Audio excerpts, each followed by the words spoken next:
And what I was saying, anybody who has a problem with my leadership, anybody who has a problem with my conduct, has every business to talk to my employer, the people of Kenya. Okay. Those are the people who make decisions over my conduct. Those are the people who can appraise my performance. Those are the people who can give an opinion as to what they think I'm doing, whether it's right or wrong. Okay. You're saying that people have been offered money to remove you from office. How so? It's the worst kept secret in Kenya. I leave it at that. No, but you're talking about it. How much money has been offered? Well, it's neither here nor there. No, it is. I think let's go for more informative discussion. No, we will get there, Deputy President. We just want to dispense with this because you're the one who is saying it, that people are being offered money. Indeed, that's a crime, isn't it? Yes, of course it's a crime. So who's offering the money? You know. No, I don't know. You get to know. I don't know, Deputy President. You get to know. These things will come out as in the fullness of time. These are things that will come out in the public domain. Why would they want you out? I don't know. I don't know. What are they telling you? They'll tell us. When they want to get us out, they'll tell us. They say that I'm high-headed. Yeah, that I am too people-centered. You know, that I'm listening to people too much. You know, that I am asking people to listen to what Kenyans are saying. I don't think it's a crime. I think leadership is about the people. And for you to be a good leader, you need to listen to the people. And I keep on listening to the people myself. And I keep on asking leaders, my fellow leaders, to listen to the people. And I'll continue listening to the people. And that's what I was doing today. And I'm wiser this evening than I was in the morning when I left here. I've known many things. I am well informed.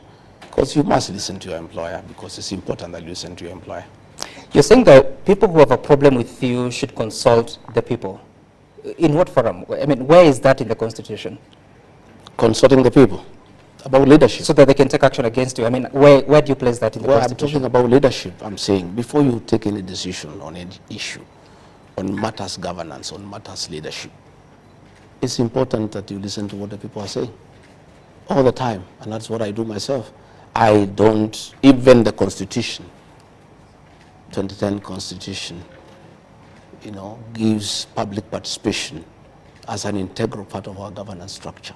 That anything that affects the people drastically, you need to listen to them. You need to go to them. You have seen many things going to court and being thrown out for lack of adequate public participation. Public participation is part and parcel of our life in this country, and more so in matters leadership, in matters governance. Deputy President, who told you there was a plan to impeach you? I am a consumer of information. When you call people for meetings, most of them are our people. When you coerce them, you intimidate them, you offer them bribes, they come and report to us. And, you know, what people must know is that people have loyalties. And you may talk to many people and tell them what you want them to do, and you think that you are keeping a very big secret. You know, we get to know these things when the meetings are going on, or immediately after the meeting. You know, meetings have been held in Uhuru. We know what was being discussed. Meetings have been held in Kitusuru, you know, in the house of a cabinet secretary. We know what was being discussed. We know the amount of money that exchanged hands. How much is these things are in the public domain. How much? Never, don't worry. Are you interested in the money yourself? Don't worry about, I don't think anybody will find any of that money, so you shouldn't be worried about the amount. But all these things that are happening, people know, and some. Now, let nobody underestimate the intelligence of the Kenyan people. The Kenyan people are very intelligent people, and they have come of age. And as I listen to people today, even when I was going to explain to them what is happening, they say, no, don't even bother. We know. You know, Deputy President, the interesting bit is that you're revealing information, but halfway. You've just now revealed there's a cabinet secretary who hosted a meeting in Kitisuru. Who hosted the other meetings? Who organized them? Some have told you. You have seen the meetings yourself. I've just told you what was being discussed inside those meetings. I'm giving you info on what was going on. You are aware of the meetings. The only meeting I know about is of the members of parliament that came out and said that their leader is now... That was not the real issue. No, the real issue is what I'm telling you about. In that meeting, it was discussed that you're going to be the impeached. one that was held the whole night in Nyahururu. The whole night, that was what came out is not the real issue. The one of dividing the mountain into two, the one of looking for another leader, that was not the issue. The issue is how you can force a deputy president out of office. You know, that was the issue. It was the real issue that was being discussed in that meeting. And people know, and they reported to us, many people, most of them were coerced into that meeting. They were intimidated in that meeting. In fact, in the photograph, there were only 28. There were 35. And 7 of them ran away because they didn't want to be photographed. The others were said to be 48. The balance from 35 minus 48, I think is about 15, were not even there. And most of them, the Honorable Mother Wangari, denied that she had not participated. The Honorable Munyoro, the MP for Kegumo, wrote a letter saying he was not part of it. There was a lot of coercion, there was a lot of intimidation, there was a lot of bribery. Coercion from who? Yeah, for those who have the capacity to coerce. Who are those? Pressurize. You can describe them without naming. You know them. I don't know. Well, you live, you get some, you are an adult. You have been around for a long time. I can confirm I am, yes. but I don't have that information. No, you do. You'll find out with the time. And as these conversations are going, because you're saying that there are people who are refusing that they were part of that meeting, there are those that accuse you that you bully people, that you don't listen to the people. In your own county, home county that is Nyeri, I think most of the members of parliament, if not all, have stepped away from you. Why is this? I don't bully anybody. I'm just truthful. I ask members of parliament. Let's unpack that. What does truthful mean? I just ask the members of parliament to listen to the people, to listen to the ground. They call that bullying. It's not bullying. It's just being truthful. You know, people don't want to be told the truth. We have a problem with this country. People want to live a lie. Those members of parliament from my county are very good people. But they had a lot of coercion and intimidation. But it doesn't really matter. What matters is that the Nyeri people, I was here the other day, are with me. 44 members of the county assembly are with me. The governor of Nyeri is with me. If the MPs want to be intimidated and be coerced to seem to fight me, that's up to them. They have a date with the people of Nyeri in the fullness of time. And I'm really not bothered by this. There are reports that, Mr. Deputy President, you're working with opponents of sitting members of parliament to decampaign them ahead of the 2027 election. I am not working with any opponent of anybody. What happens, Sam, is that nature abhors vacuum. If I go to a meeting and a member of parliament doesn't turn up, another character who is interested in leadership turns up, you cannot chase him away. I am a people's person. Nature abhors vacuum. I have no candidate. I have no candidate. I have not looked for anybody to campaign anybody. What I cannot do, for sure, when I go around the country, I cannot stop Kenyans to accompany me to wherever I am going. If a member of parliament is there, he or she is given a chance to say hello. If he is not there and there is somebody else who wants to say hello, they are allowed to say hello. That's the way it goes. Yet, some of them claim that you're forcing them to attend meetings. I don't force Case anybody. in point, the member of parliament for Nyeri Town once told me in studio that you had invited him to join you in a meeting, and he excused himself saying he was committed elsewhere, only for you to go and speak ill of him. I have no capacity to force anybody to attend my meeting. Meetings are voluntary. My meetings are very well attended because I have a huge following. Any clever politician would attend my meeting. If he or she chooses not to attend, I have nothing to do with it, and I don't complain about it. You know, all I say is that if you want to come, my office, as a matter of courtesy, informs every elected leader of my tours around the country. The decision whether to attend or not, or whether to attend or not to attend, is your decision as a leader, and I would not take offense for you not coming, because I have nothing to do with you. You know, I heard somebody saying that that I'm unhappy somebody has not come to accompany me to church. Sam, what you need in church is the priest, the choir, and the congregation, and the service is on. Whether a member of parliament is in church or not, that will never dilute the quality of the service. We go to church to listen to the sermon, to to praise and worship. And if the church choir is present, the congregation is present, you know, and in fact the Bible says where 2 or 3 are gathered, that's where God is. That's all you need, 2 or 3. I don't think I have any issue with anybody attending my meeting or not attending. I am not bothered, really. Okay.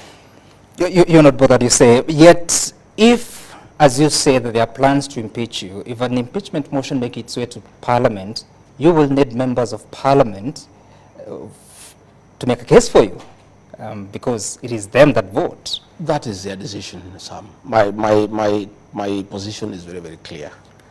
I was elected by the people of Kenya, okay?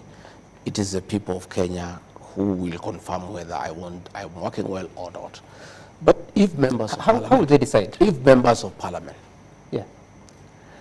are persuaded, intimidated, coerced to remove me from office, so be it. The matter is there. It's that simple. There are no issues. One, I have no capacity to coerce any member of Parliament.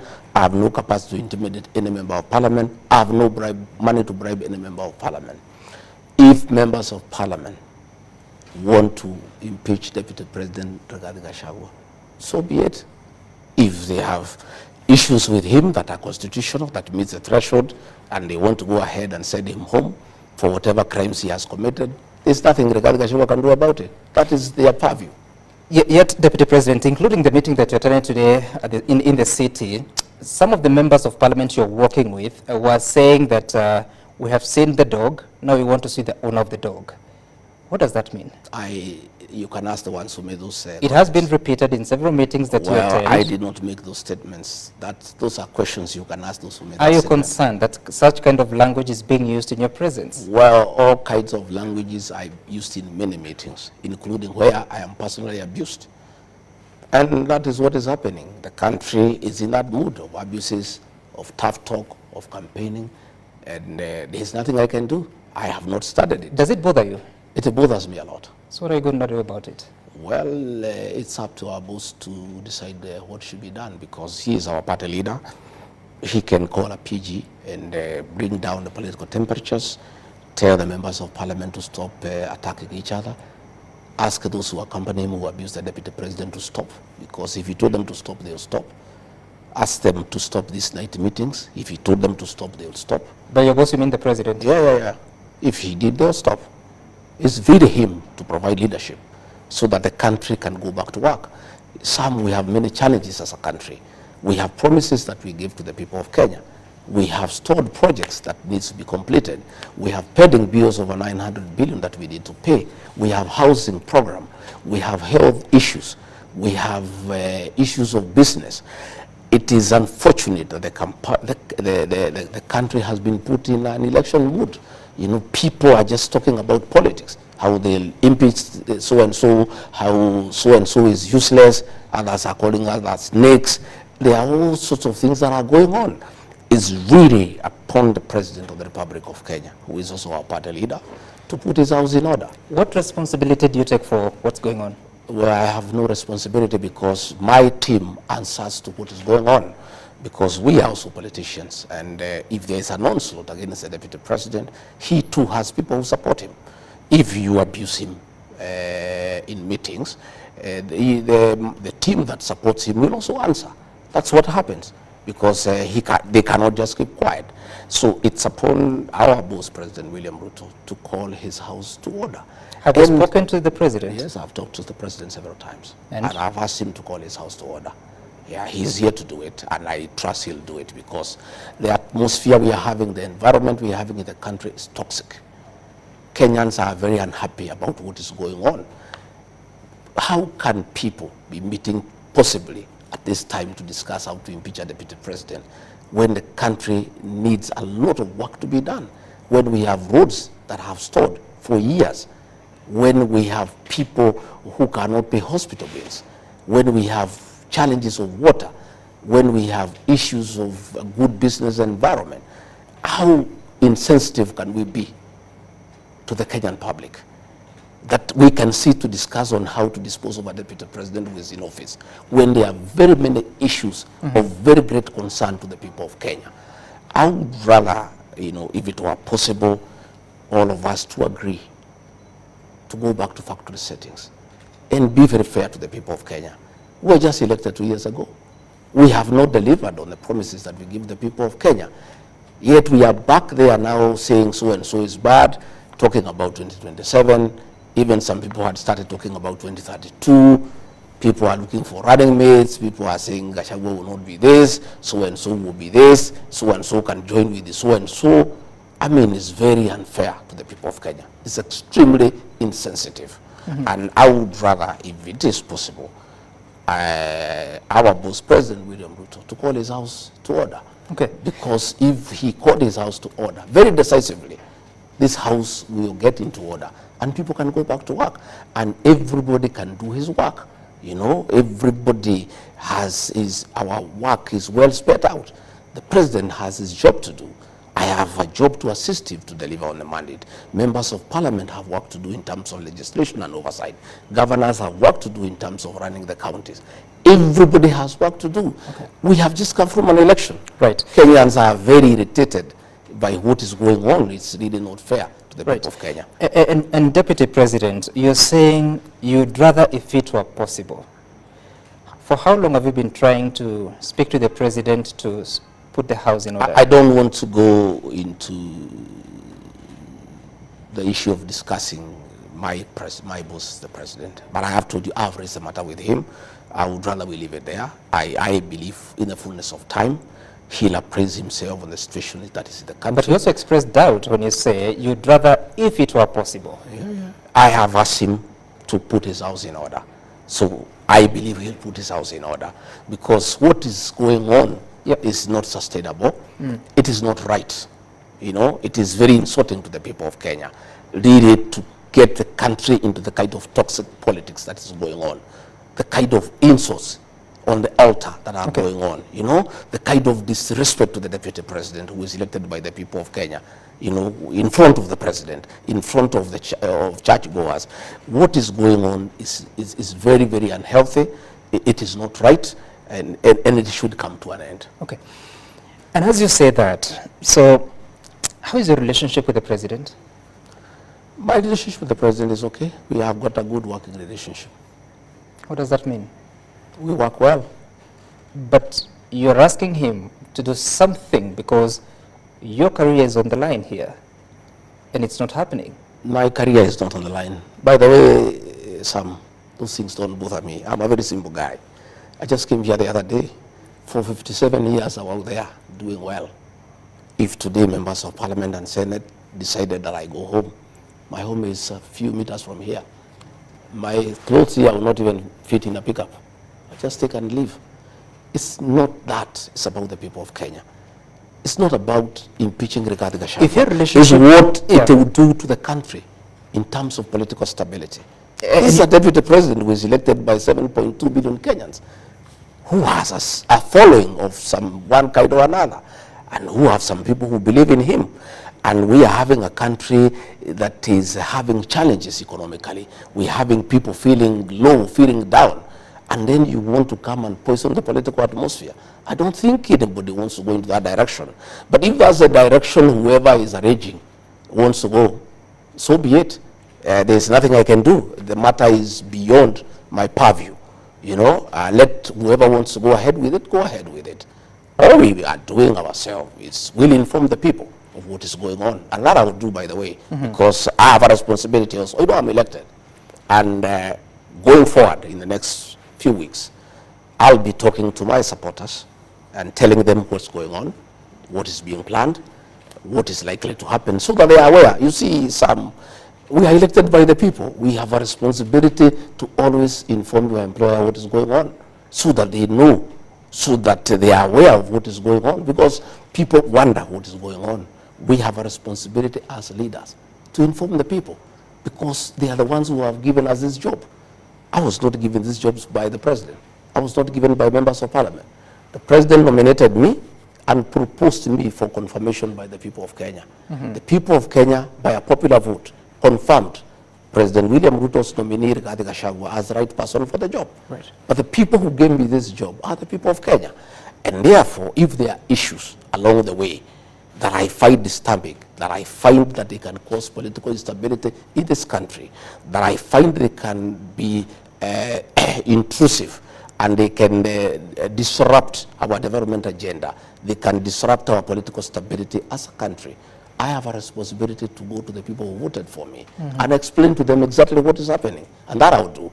And I have started today, and I'll be doing that along the way, because I am answerable to some people. I cannot just sit here in Karen. Meetings are going on at night. You know, people are being intimidated, people are being coerced, you know, to disrupt, you know, my term, to stop me from doing my work. And I just sit here. I cannot. I'll go to the people and say, good people, you gave me the job. Are you happy with what I've done so far? Yes or no? Okay. If you have a problem you want me to correct, but my people, this is what is being planned. And it is so and so who is planning it. So when you see it happen, please know this is what is going on. Deputy President, I take note that you keep going back to that conversation about the meetings and the plans that are being made. Do you think the President knows about those meetings? Well, I don't know whether he knows, but many people in those meetings quote him, but he's not there. So I have no confirmation. How do you know they quote him? No, it is reported to me. They say, they invoke his name, that he is the one who has authorized those meetings. But since he's not in those meetings, I cannot accuse him. But the truth of the matter is, the way we work as UDA, as Kenya Kwanza, any motion of impeachment in the National Assembly to remove the Deputy President of the Republic of Kenya will never find its way to the House unless the President approves. That's how we work. Any contentious issue that comes to the National Assembly, the finance bill, this and that, the President will call a PG and say, this is our agenda, can you go and prosecute it? So, even as people are planning, if that motion will ever find itself to the House, it will have to get the approval of President William Ruto. So it will be his motion, because he'll have to approve it. So since we have not reached there, I don't want us to say anything about it. Okay. But that is the truth, because we have a way we work. That is a very heavy matter. It is not a matter that can be taken to the floor of the House unless the President has given a nod. And on that specific matter of alleged impeachment, have you spoken to the President about it? I spoke to him once, and he said he has not heard about it, and he doesn't know about it, and according to him, he said it's foolish. And nobody can try something like that because it can destabilize the country. That's what he told me in his own words. And thereafter, there was a meeting. He called members of parliament, and the matter stepped down. The matter has come up again. I have not asked him again.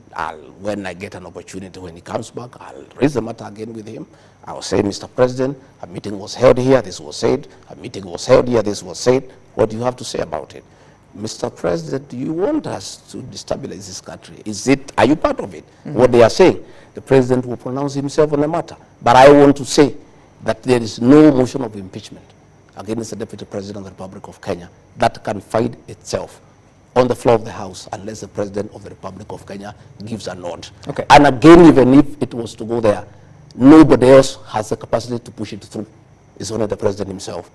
There is nobody else who can. Getting 233 members of parliament, it's only him who can push it through. But that's another discussion for another day. Don't you think that's a problem? Because the Constitution of Kenya has separation of powers between the executive, the judiciary, and the legislature. Are you admitting that parliament is controlled by the President? What I'm saying in Matter Kenya Kwanza, UDA, serious contentious decisions are agreed in a PG convened by the President. You saw the finance bill, he's the one who was driving it. So that tells you the way our PG works. Anything contentious, anything with serious national implications will have to get the nod of the President.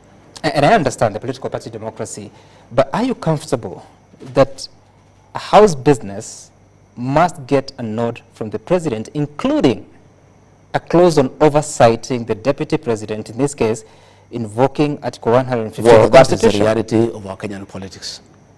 Do you see a problem there? That is the reality, that all major decisions, all legislative agenda for our administration that needs to go to the National Assembly, the President normally does a lot of lobbying, sits with the members of parliament, takes them through, gives the points for or against, and asks them to support.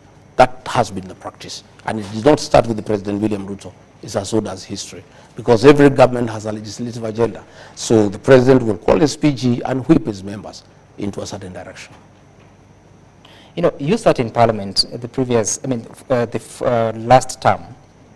Would you have been okay for President Uhuru Kenyatta to control how you are going to make decisions in the House? Well, in matters government agenda, it is right because the party that is in power has a responsibility to ensure that the president and his administration succeeds.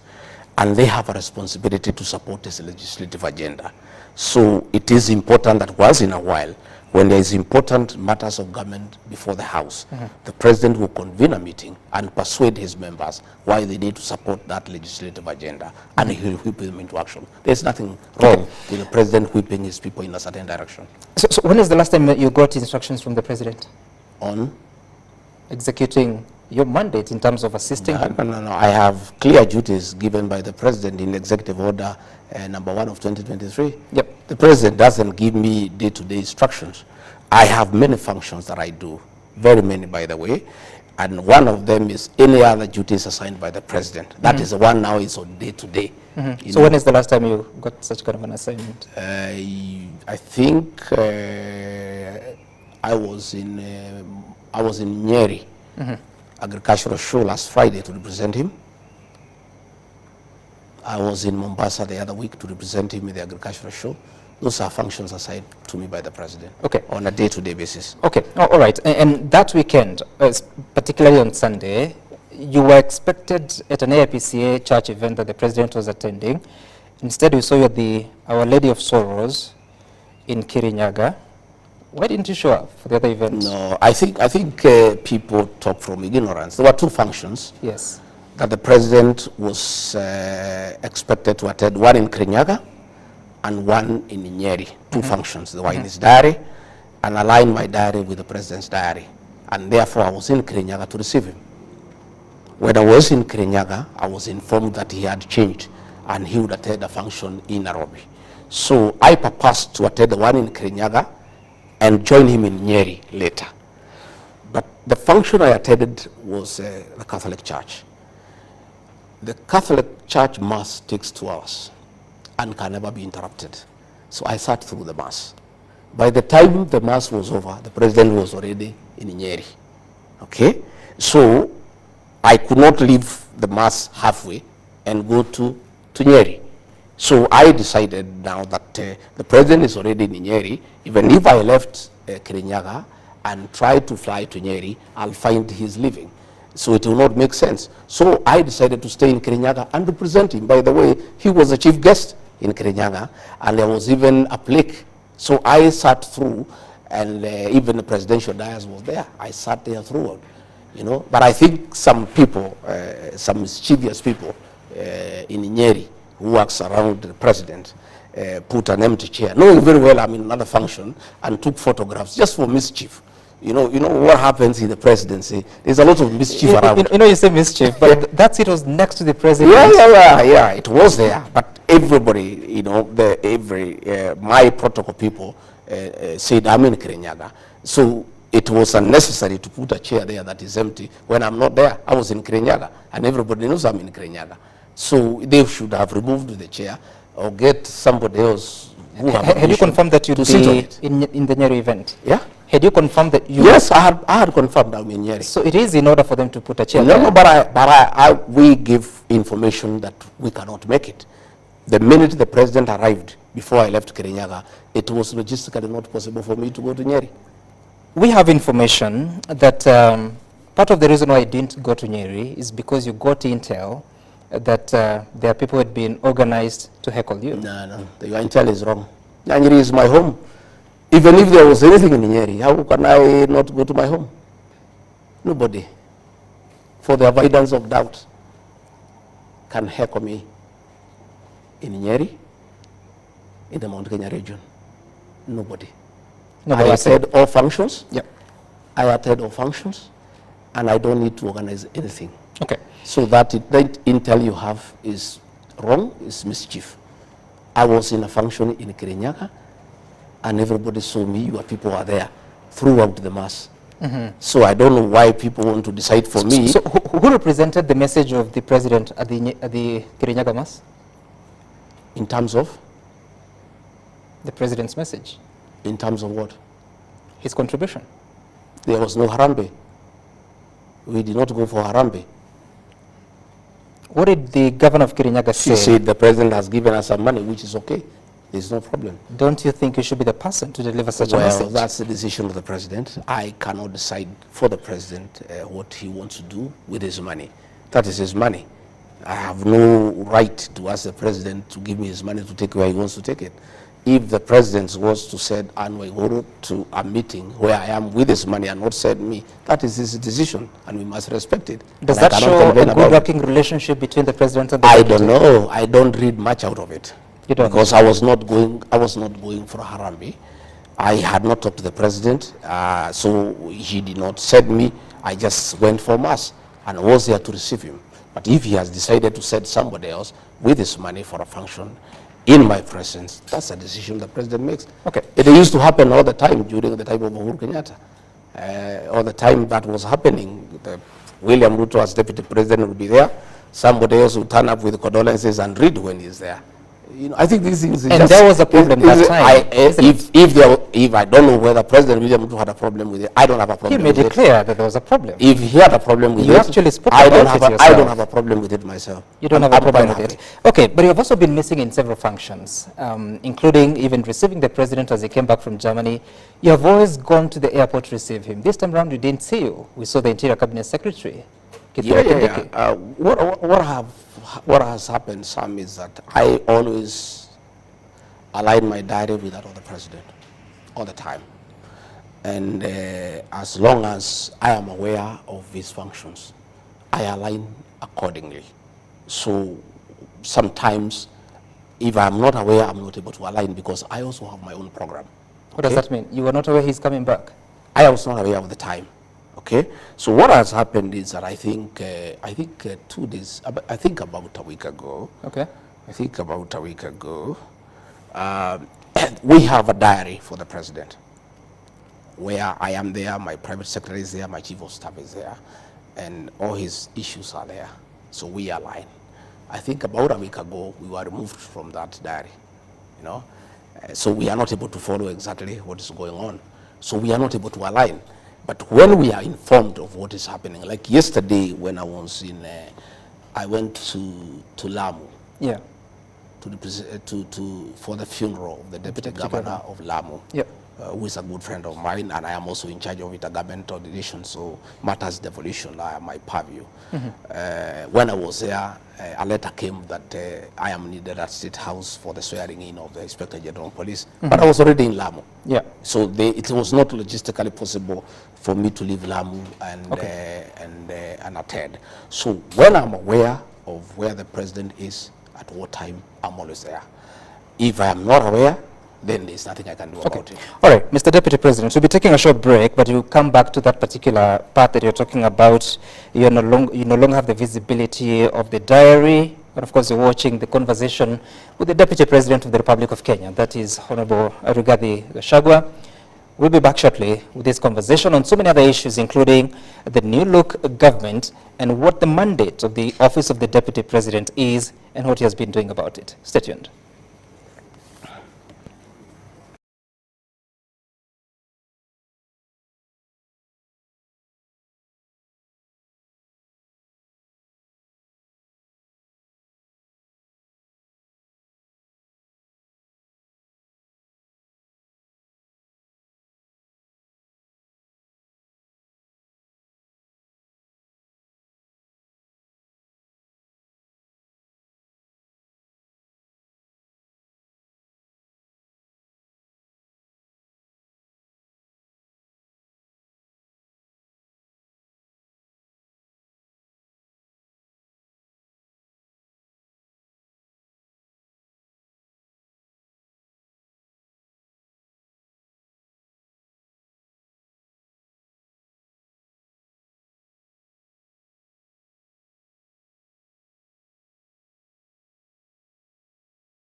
You telling us that if we give him our vote, he'll take care of our business interests? I said, yes. Are you giving us that assurance? I said, yes. So I gave that assurance, like all you do when you are campaigning for somebody. And therefore, when probably they have felt that the governor has not treated them well, as the guarantor of Governor Sakaja, they have sought me out and asked me questions, hard questions. That's what I'm asking. What are you going to do? Because there's separation of powers. The fact that we are discussing the matter with you here. Just hold on, Deputy President. The separation of roles between the national executive and the county executive is quite clear. You cannot supervise a county government, can you? I am not pretending to supervise the county government. Advocacy is part of governance. The fact that the matter is being discussed here is good enough. It means the matter has gotten the right attention. I've seen the governor has written a big reply. That is good enough, because if I had not gone there to listen to them, he will not be replying to that matter. The fact that the matter has been brought to light is good enough, and that is what leadership is all about. Because at my level, I've given it high profile. Everybody knows there is a challenge. The governor knows there is a challenge. It's incumbent upon him now to deal with that challenge. But I have undertaken, my rightful role as guarantor to Governor Sakaja to those people by going there and give them an ear and listening to them. And because of the publicity that has gone with the tour, the matter now is under discussion, which is a good beginning point. Interesting. And of course, we'll get back to that later on. But first, that was not the only issue that you were talking about while in the city. You also said a few things that I want to reference just a little bit. Mimi siwezi kubali mambo ya uongo, ndio kwa maana wananipiga vita. Kama mko na shida na mimi, kujeni munishtaki kwa wananchi. Who are you talking about? Some you know what is happening, and I had hoped probably before we get into that discussion, we'll discuss matters to do with what I do. And no, we'll get there. We're just coming from the matters arising from the events that you had in the city today. What I am saying is that it is everybody's knowledge that I'm a truthful person. And many people are uncomfortable with that truth. When I raised that matter of Wakulima market, I was called all sorts of names, including being called a tribalist. Given the fact that majority of the people in that market come from my community, matter beyond my control. And it was assumed that I'm talking because probably they come from my community. Far from it. In that market, there are traders from all communities. And when I bring these matters to light, many people have a problem with me. And the fact that I insist all the time that we honor pre-election pledges. There are things that we promise the people. We went there with Governor Sakaja and promised the people of that market that under our administration, their business can only flourish. It cannot become worse. We agreed that our administration will never oversee demolitions and evictions. Those traders were being evicted there about 10 years ago in a very brutal manner. And I talked about it. And many people are uncomfortable with that. And what I'm saying is that anybody who has a problem with my conduct, you go and report me to my employer. My employer are the people of Kenya. These are the people who employed me. Go to them and say, well, regarding Gachagua, Deputy President is becoming a nuisance. He's complaining that you people are being harassed. We want to report him to you and ask him to shut up. And he shouldn't keep on bickering and saying that you people are being mistreated. That's what I was saying. Those are my employers. You go and report me to them. You said that the people that trade in Wakulima market are not necessarily from one community. But then again, in some of those instances, you spoke in your mother tongue. Yes, Kikuyu, I did. And some are using that to say that you're being a tribal leader. I did. I spoke in my mother tongue. When I looked for votes for Governor Sakaja, I spoke in mother tongue. He didn't have a complaint. He was quite happy. He was all smiles. You see, some communication is not what you say, is being understood. You talk to a people, to a language that they understand better. When I was looking for votes for President William Ruto, for Governor Sakaja, in meetings where the majority are people from my community, I spoke in my mother tongue. I don't know why people are having a problem. Now that elections have been won, when I speak to people in the language I used to speak to them when we were looking for votes. What was good then is still good today. But that time you were not deputy president. Now you are a national office. The But that does not... just hold on. The president is a symbol of authority. I mean, a symbol of unity in the country. You are the deputy president, principal assistant. Maybe would be held to the same standard. Does it not bother your conscience? Not at all, because the fact that I'm deputy president does not diminish my heritage and where I come from and my language. My language still remains intact. And some, let me tell you, communication is about being understood. It doesn't matter what language you speak. You speak the language that people understand. Even if more than 40 communities of the Republic do not understand what you say. But they were not in that meeting. But they're hearing But the people you are addressing, we were addressing specific issues in Wakulima market. Those issues are specific to those people. You talk to them the language that they understand most, so that you agree. You've just told me that the Wakulima market is not just the Kikuyu community. There are other communities that trade there. I spoke 70% in Swahili. Yeah. And 30% I spoke in Kikuyu, because the majority asked me to speak in Kikuyu. We have some mothers there who don't understand Kiswahili properly. We have some old men who have lived there in that market who have not lived in that market for a long time. And they told me, our son, we want to hear what are you telling us? What assurance are you giving us? And when I went there, I talked to them in my mother tongue for them to vote for Governor Sakaja. It cannot be when they are crying, when they are complaining. I cannot talk the same language. Okay. I talked to them when I was appealing to them to vote for him. You said, wale wanaopanga hii upuzi wasiharibu hii Kenya. Hii Kenya imekuwa na matatizo mengi, wakijaribu hiyo maneno, Wakenya hawatakubali. What is being organized? Nini inapangwa? You know, there are many schemes that are going on every day. You have seen meetings. You have seen meetings of trying to divide the people of Mount Kenya region. You have seen meetings of undermining the deputy president. You have seen people being caught and being offered money to impeach the deputy president, to remove him from office, and all that nonsense that is going on. And I was saying, you see, some are elected by the people. And I asked the people directly whether they have a problem with my leadership. And they said they don't have. I drew my mandate directly from the people. And what I was saying, anybody who has a problem with my leadership, anybody who has a problem with my conduct, has every business to talk to my employer, the people of Kenya. Okay. Those are the people who make decisions over my conduct. Those are the people who can appraise my performance. Those are the people who can give an opinion as to what they think I'm doing, whether it's right or wrong. Okay, you're saying that people have been offered money to remove you from office.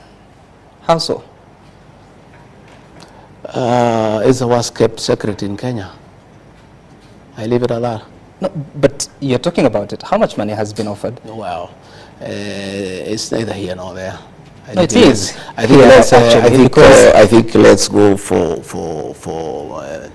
more informative discussion. No, we will get there, Deputy President. We just want to dispense with this because you're the one who is saying it, that people are being offered money. Indeed, that's a crime, isn't it? Yes, of course it's a crime. So who's offering the money? You know. No, I don't know. You get to know. I don't know, Deputy President. You get to know. These things will come out as in the fullness of time. These are things that will come out in the public domain. Why would they want you out? I don't know. I don't know. What are they telling you? They'll tell us. When they want to get us out, they'll tell us. They say that I'm high-headed. Yeah, that I am too people-centered. You know, that I'm listening to people too much. You know, that I am asking people to listen to what Kenyans are saying. I don't think it's a crime. I think leadership is about the people. And for you to be a good leader, you need to listen to the people. And I keep on listening to the people myself. And I keep on asking leaders, my fellow leaders, to listen to the people. And I'll continue listening to the people. And that's what I was doing today. And I'm wiser this evening than I was in the morning when I left here. I have known many things. I am well informed. Because you must listen to your employer, because it's important that you listen to your employer. You're saying that people who have a problem with you should consult the people. In what forum? I mean, where is that in the Constitution?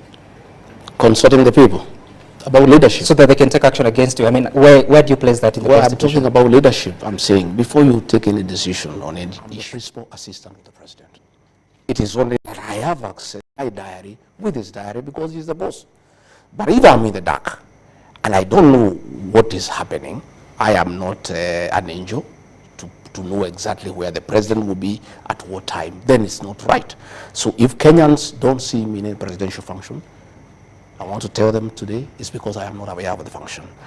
And the function they see me in is the one I have been invited.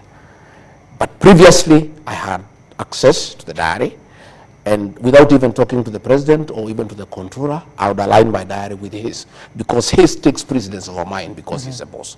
You know, now it becomes very difficult for me even now to work on my diary because I don't know what the president has. So it has really even made my work very complicated because I am just there not knowing what the president has. So I am not able to arrange my events, you know, going forward. But what I'll do, I'll talk to the president at the right time, and I'll see what is the problem. Okay. I don't think the president, in my view, would be petty to ask anybody to remove from the diary. I think it's just some handlers around the presidency who want just to create mischief, to portray me as somebody who is disrespectful, and to portray me as somebody who is absconding duty. I am a workaholic, and everybody knows, including the president. I'm available for duty. I'm available to assist the president 24/7. Right. But work needs to be made, you know, straight so that we are able to work properly, so that I align my diary with his, and I'm able to assist him as it is supposed to be. All right. Who is the custodian of that diary? There is a page with everybody there. There's head of public service. There's a president himself. There is a controller of state house. There's a deputy chief of staff. There was me. There was my chief of staff. There was my private secretary. There are security people. The people really who handle the president and myself were in that page. And you know, we even share. What do you mean with the page? No, they are the ones who handle the president's issues, his movement, you know, hospitality people, security people on that page. So that once his activities are known, everybody aligns automatically, and there has been a lot of efficiency because you have the information so that you are able to plan, you are able to coordinate. If you are flying, you know, you are going by chopper, you prepare. If you are going by road, you know. But when you don't have that information, then it becomes extremely difficult for my office to align with the president's office. Help Kenyans understand. So this diary, is it a physical book? Is No, it's a WhatsApp group. It's a WhatsApp group. WhatsApp group. It's every day, you know, things now are good with this digital space. It's a WhatsApp group, and it's updated as you go on. And the president updates it sometimes himself, the controller does, and we all keep on aligning. So you know, sometimes he'll have a program, he'll move it from this day to that day. I get into my diary and change mine and align with his. You understand? So your team is no longer in that WhatsApp No, I myself, I was removed. My private secretary was removed. My chief of staff was removed. So we have no access to the president's diary. Who removed you? The private secretary to the president. Who's that? Yeah, he's called Mayo. I will show you. I was looking for my phone. I wanted to show you. He removed me. So once we are not there, then we don't know what's going on. So let nobody, let no Kenyan, and let those people in State House who are trying to say that I don't attend meetings, let them return me in the page so that I know what the president is doing, where he is going, what time, so that I'm able to align and give him support, as I've always been doing. But I cannot do it when I don't have access to that information. Does the president know you're no longer in the WhatsApp group? I don't know. I've not asked him. You haven't? No. And it's been how long? You said a week? I think it's about a week. About a week. About a week. And you haven't spoken to him about it? No, I've not spoken to him about it. To be truthful, initially I thought it's a little bit petty. Okay. But now that the matter has been raised, and I have seen Kenyans have been asking, and I have seen some mischievous bloggers in State House trying to insinuate that I'm absconding duty, I have decided to give this information to the people of Kenya in the spirit of the truthful man, a man who speaks the truth, so that the people of Kenya know exactly why I'm not in those functions. I think I owe Kenyans the truth. Because again, as I told you, Sam, I'm employed by the people of Kenya. They need to know why is the deputy president whom they elected not alongside the president in the functions. I think we owe that information to the people of Kenya. And do you know why you would be removed? I don't know.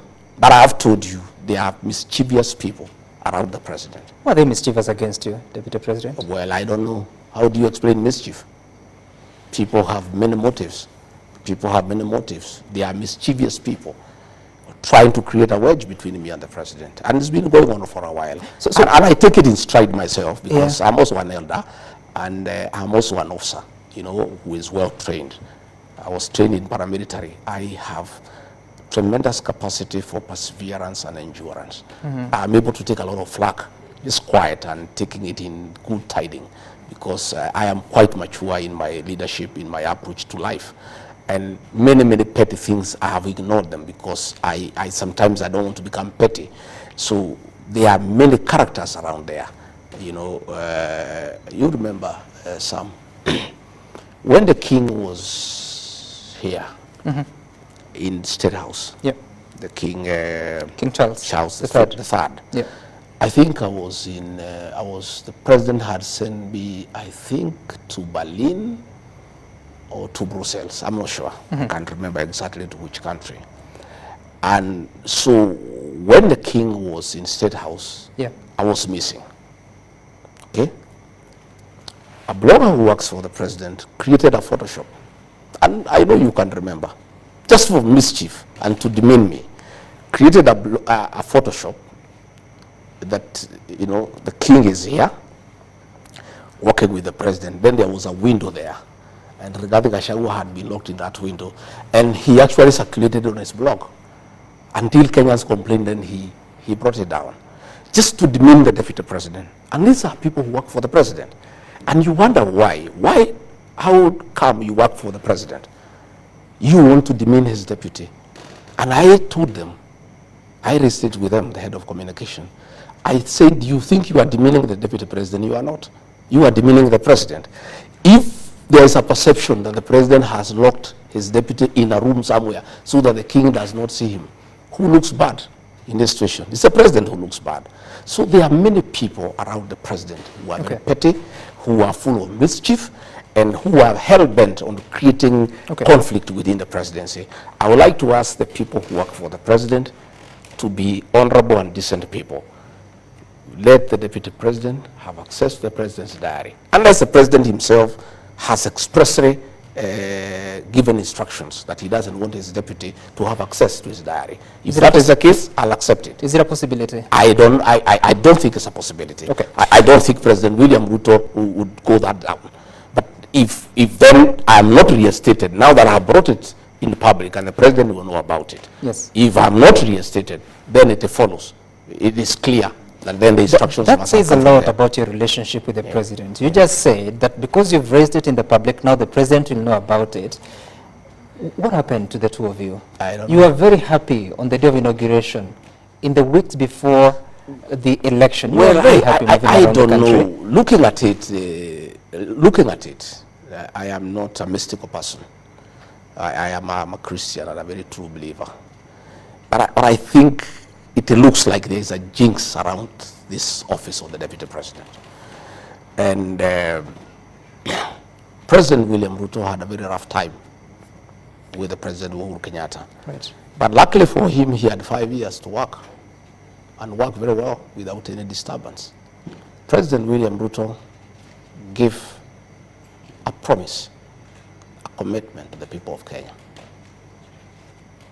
When he was complaining the way he was persecuted, he was mistreated, he was demeaned, he was harassed, he gave a commitment to the people of Kenya that under his watch, if they elect him as president, his deputy will never be demeaned, his deputy will never be harassed, his deputy will never be persecuted, his deputy will never be disrespected, and his deputy will be facilitated to work and work well. For the first year, that happened, and I'm grateful to him because he did not allow anybody to disrespect me. He did not allow anybody to interfere with my work. But the second year, I must tell you, that is happening. You know, cabinet ministers have been abusing the deputy president. Just the way it was happening during the time of Uhuru Kenyatta. You remember Tobiko called President William Ruto a clerk. Matiang'i wrote him a message that called him an idiot. And people disrespected him. People were intimidated. People were harassed. And President William Ruto made a commitment to the people of Kenya that if he is elected president, it will never happen that his deputy will be disrespected. Today, the deputy president is abused by people hugging on his car, and the president is quiet. Cabinet ministers have been abusing the president is quiet. The president has given many promises to the people of Kenya. Some of them he has not been able to fulfill them because of the difficult economic situations that we are in, and it's understandable. But there's one promise he gave to the people of Kenya that requires no finance. It requires nothing. It requires him to be a gentleman and keep that promise. The promise he gave the people of Kenya, that under his presidency, his deputy will not be abused, his deputy will not be disrespected, his deputy will not be intimidated, his deputy will not be persecuted, his deputy will not be harassed. That, I think, the president, my boss, owes that to the people of Kenya to honor that promise, so that Kenyans can trust him and he can win the trust of the people of Kenya, because this is something within his purview. He requires no funding, he requires no financing, he requires no urging. It's a commitment he gave, and he also gave it to me, right, with my wife and my children. When he asked me to be his running mate, I sat with him and my wife and my children, and we asked him, we have seen what you have gone through. If our father becomes your deputy, will he be taken through what you are taken through? And he gave us as a family a very firm commitment that that will never happen. I'm asking President William Ruto, my boss, please keep your promise to the people of Kenya. Stop those people who are abusing your deputy. Stop those ministers who are demeaning your deputy. Don't allow the criminal justice system to harass and intimidate your deputy the way you are intimidated. If you cannot keep the other promises to the people of Kenya, at least this one is a very simple promise. Be a good man. Be a good Christian. Keep that promise, President William Ruto, because that is a commitment you gave to the people of Kenya, and you gave me that promise in front of my wife and children, that you will never allow anybody to demean me, to disrespect me, to harass me, to persecute me, to intimidate me, to coerce me. That is a commitment that you gave. I ask you, Mr. President, keep that commitment. Are you frustrated? I'm not. I am, let me tell you, son, you don't know me. Many people don't understand Rigathi Gachagua. Rigathi Gachagua is a seasoned leader who has seen many ups and downs. I underwent hell in the last administration to support President William Ruto. Cases were fabricated against me for studying with President William Ruto. My wealth was confiscated for studying with William Ruto. But I'm a very, very, very principled man. I stood with him to the last man. I never expected this to happen. You know, my family is devastated. You know, that this can be happening to their father. A man who went out of his way to start with President William Ruto and make sure he is elected president, and took the flag for it. And I say, even if there's a jinx around this position, at least President William Ruto was allowed to do his work for 5 years without interruption, without harassment, for 5 years. I've only done 1 year. And what is happening to me is worse than what happened to President William Ruto. I asked President William Ruto, please allow me to work. Allow me to work for the remaining 3 years. Let me serve the people of Kenya. Okay. Let me serve the people of Kenya and keep your promise. Keep your promise, Mr. President, so that you can win the trust of the people of Kenya as an honest person, as a person who keeps his promise. What is happening is not right. It doesn't augur well, and it has, to a great extent, eroded the trust of the people of Kenya in your leadership. Please, Mr. President, I am here willing to work, to serve you with the dedication, to serve the people of Kenya, to support you the way I've always done, to undertake whatever responsibilities that you assign me. But let the insults in your presence stop. Let people not hold night meetings. Let this money that is being used for these meetings assist us to pay pending bills, Mr. President. People are suffering. Resources are being mobilized to do politics, to divide the people of Mount Kenya region, to fight the deputy president. When Kenyans are suffering, when we are collecting taxes from people and we are saying we don't have enough, how come millions of shillings are being mobilized across the country to fight your deputy president, to undermine his work, to divide the people of Mount Kenya region for political purposes? I think this is the lowest moment of our administration, but I am hopeful that this can be corrected and all of us can go back to work and the people of Kenya can be given an opportunity to enjoy the fruits of their vote to the president and I. Right, and I'm sure the president will get your message. Now, what was your role in the formation of the broad-based government? My role was very simple, agreeing to the proposal by the president. President William Ruto sat me down and told me that he had made a decision that he needed to bring in other people so that we stabilize government and we bring everybody and we make everybody feel part of Kenya, and I was agreeable. And I told the president, if that is the intention, and to make our country move forward, improve the lives of our people, I'm agreeable. And I accepted 100%. And I support the broad-based government. I support the decision by the president. I embrace the people who joined us, and I am working well with them, and will continue working with them. What causes confusion is many people asking me, how is it that the president called for broad-based government to bring in everybody so that we have one cohesive country, so that everybody is part of it, yet people are planning to remove others? How does it work that we have brought in ODM people to come and join us, yeah? And then we are saying now that we have brought these ones, now we have the numbers to chase this one. Then the whole thing would not have been very genuine. If that is the case, it doesn't look then genuine, because I am told they are saying they didn't have the numbers to remove Gachagua. Now that Raila ODINGA has come on board, they can use his members of parliament to join and kick Gachagua out. Then that would defeat the purpose of the broad-based government.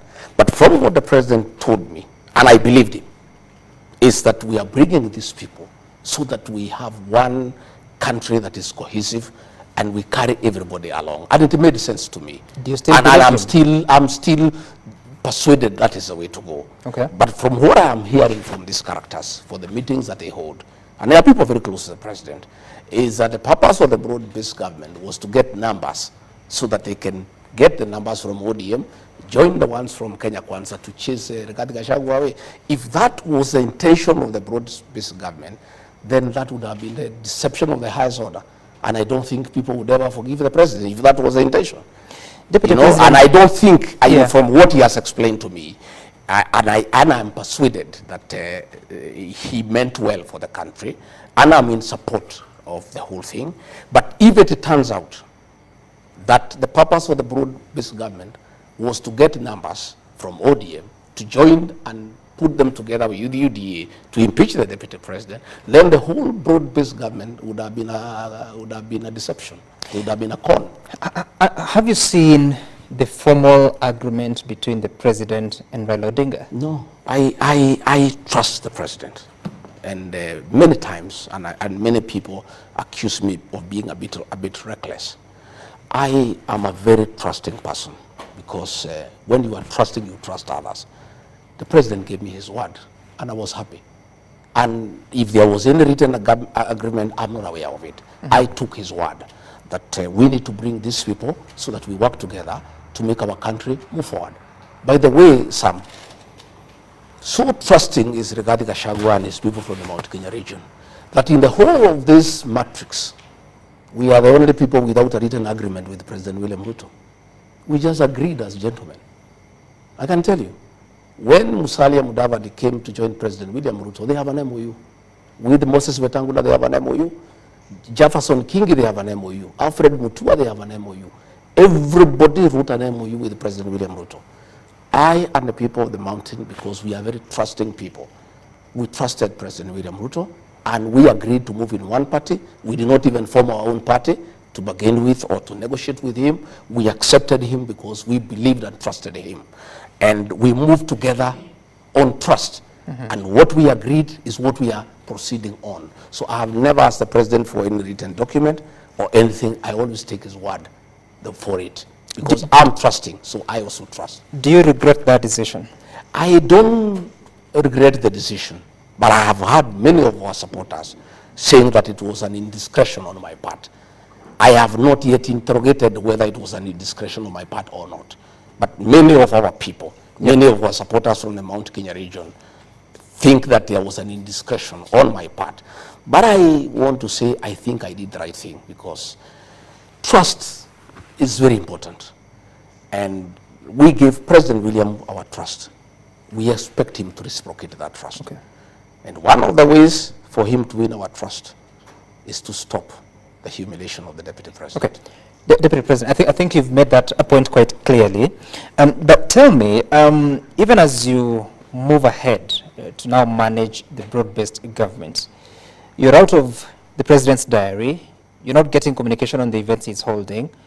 How then do you even coordinate the cabinet committees yourself? Have you chaired the committees since the reconstitution of the cabinet? No, I have not. I chair cabinet committees, and we used to have 6 cabinet committees. We have collapsed them into 2. We had a cabinet meeting, I think, on Tuesday, and we agreed we have 2 committees, one on governance, one on production, and I'll be chairing those committees unless advised otherwise. And those committees have been very good, Sam, and part of the work that I've done for this country and for the president. I've held 35 cabinet committees since we were sworn in, and we have prosecuted. You said how many? 35. 35 cabinet committees, and we have prosecuted 333 agenda items. And what those cabinet committees do, they are very, very thorough and very, very interactive, and very, very exhaustive, because we even invite PSs, we invite CEOs, we invite technical people, and we do interrogate business of cabinet in a very comprehensive manner, so that by the time we go to the cabinet that is chaired by the president, more or less most of the issues have been agreed on, and the president gives his thinking and he gives his direction, and sometimes he agrees, sometimes he doesn't agree with us, and give it to him. Where he doesn't agree with us, he convinces us and we get convinced. And the president, in my view, did very well to set up the cabinet committees, because the president should be a consumer of finance, because he's a very, very busy person. And the kind of work we do here in cabinet committees, sometimes 6 to 7 hours, will be a bit heavy for the president because of his duties. What is the reason of so we collapsing? continue, Yeah. and those cabinet committees have worked very well. Okay. And I am very, very, very clear that we'll continue to have the cabinet committees. Right. And we'll be able to look at the cabinet memos that have come, and we'll be able to proceed to the cabinet for the final approval. If they were that effective, were they being reduced from 6 to 2? No, what happened is that there were 6, and then we were having issues of quorum. And sometimes one member would appear in 3, 4 committees. So it was becoming logistically a nightmare, that this committee is meeting, then you have to go, you have to come back. And I think we agreed in cabinet, and it's a good decision. We reduced them into 2, one to do with governance, it has 11 ministries, the other one to do with production, it has 11 ministries. And I think it will work very well. Okay. And we'll have the first cabinet committee, I think, next week, and we'll be able to process all the agendas that are before us so that we can proceed to the cabinet. You promised the people, or rather, during the campaigns you used to say that when Raila Odinga came to the government, under the handshake arrangement with President Uhuru Kenyatta, that's when you lost the Jubilee government of 2nd term. And you said you'd never allow Raila Odinga into your government. Now it appears he has quite a hand in it. Yeah. Is that a deal breaker for you? Well, I look at it differently. Only a fool doesn't change his mind. We had President Uhuru Kenyatta, our 4th president, brought Raila to government, and asked us to support Raila Odinga, which we, the people from the Mount Kenya region, were very unhappy about. And we disagreed with President Uhuru Kenyatta, and President William Ruto persuaded us that Raila is the one who has caused problems in government. He persuaded us, and he's a very persuasive leader, and we were persuaded. President William Ruto persuaded us that if we allow Raila Odinga to become president, this country will not move forward. And as a result, we disagreed with President Uhuru Kenyatta and rejected Raila Odinga and gave our vote to President William Ruto. So when we came into office, it was my agreement with President William Ruto that we will not allow Raila into government. But along the way, my boss, President William Ruto, changed his mind. And he is a boss. And in this situation, Sam, we are not in a co-presidency. I'm just a principal assistant to the president. What he says is what carries the day, and I don't argue with him. I may have reservations, and I raise it with them. He persuades me many times. Other times he overrules me. And when I realized that he started having a relationship with Raila Odinga, I slowly gave way, because the boss is always right, you know.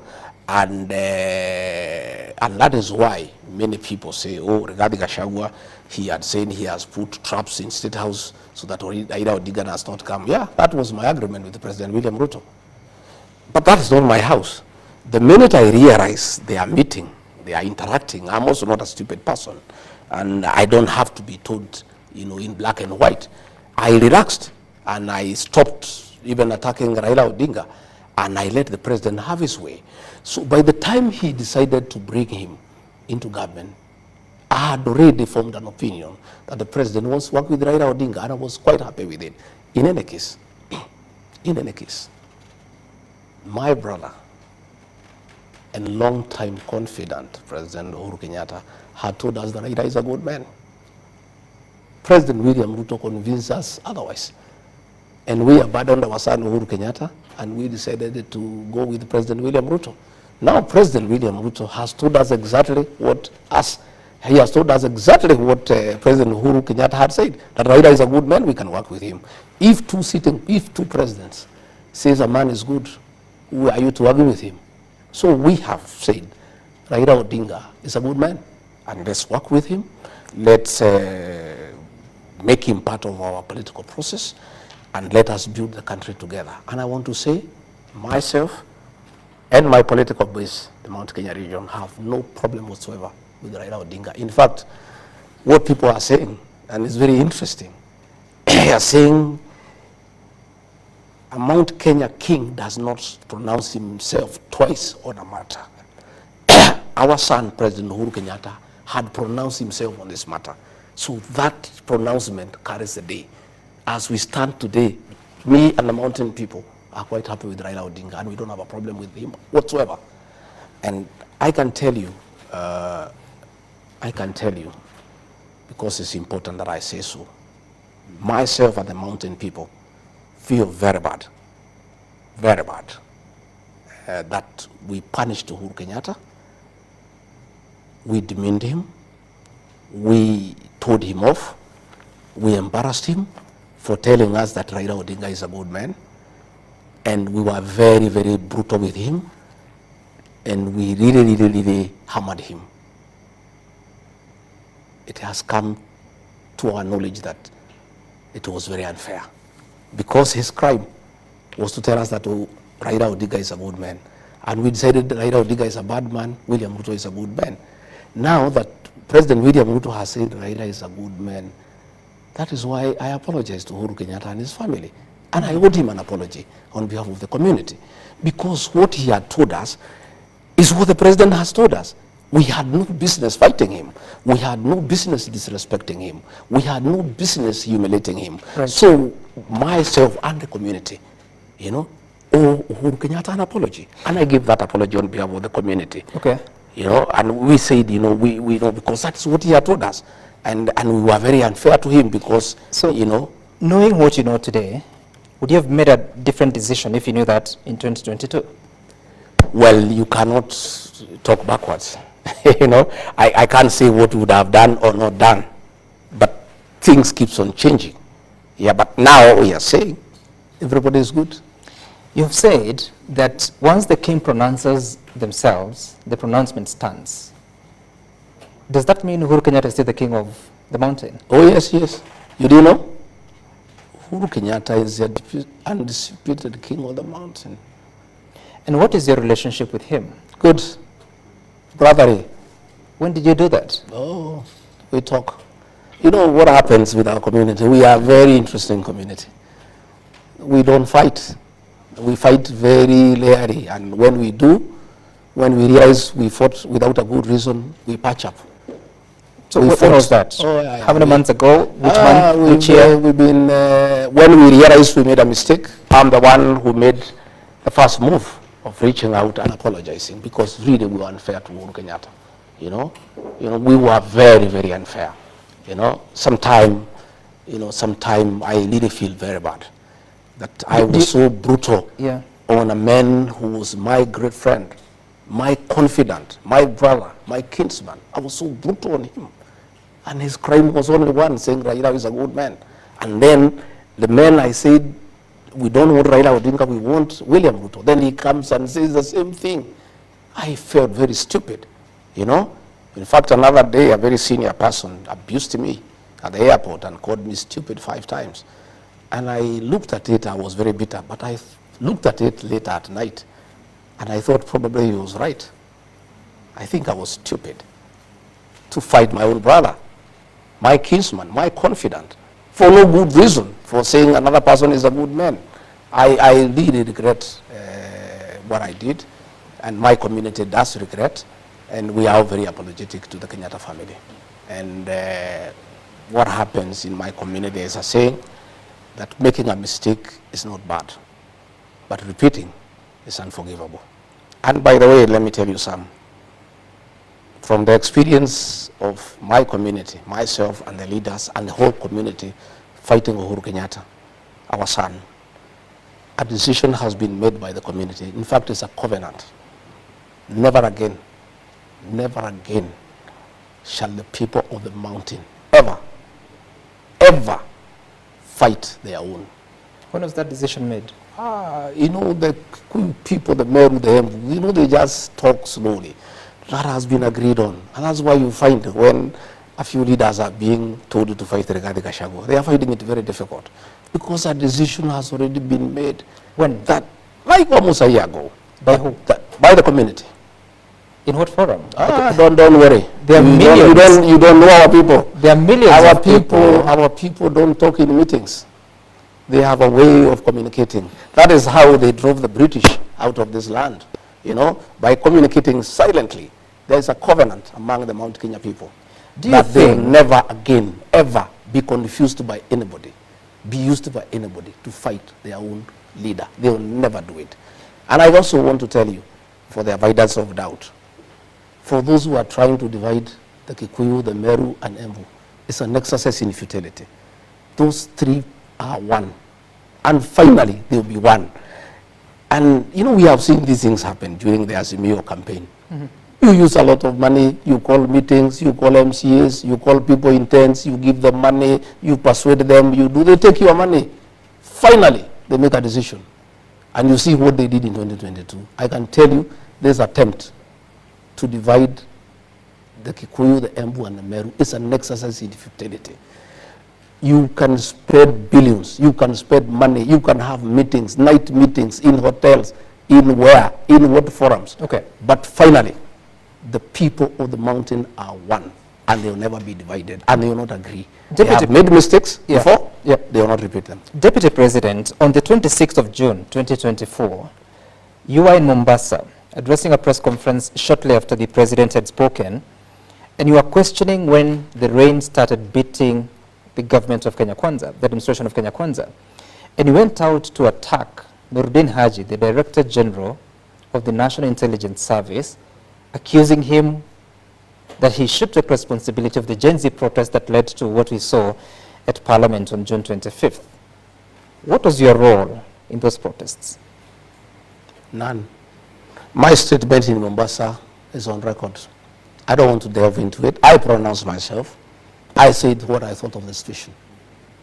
And that remains my truth. And anybody can challenge me otherwise. I don't want to delve into that statement because it was a public statement for consumption. Do you stand with it? I said what I said. Do you stand with it? Have I ever issued another statement countering that one? You believe the National Intelligence Service is responsible for the protests? I've said some, please allow me. I don't want to go into the merits and the demerits of that statement. The statement was crystal clear. It was in broad daylight. It is still there. You can interrogate it. Why would you come out and make such a statement about an officer who sits in the National Security Council, yet you have access to him or even the president? I have said I made that statement. I don't want to go into it. Please allow me not to go into it. That statement I made in broad daylight. You covered it live. It is still there. You can go and read it and listen to it once more. But in the spirit of accountability, because it was your statement, and I believe you made it after thorough consideration, and you raised issues to the person of the Director General. You said he should resign. You still believe so?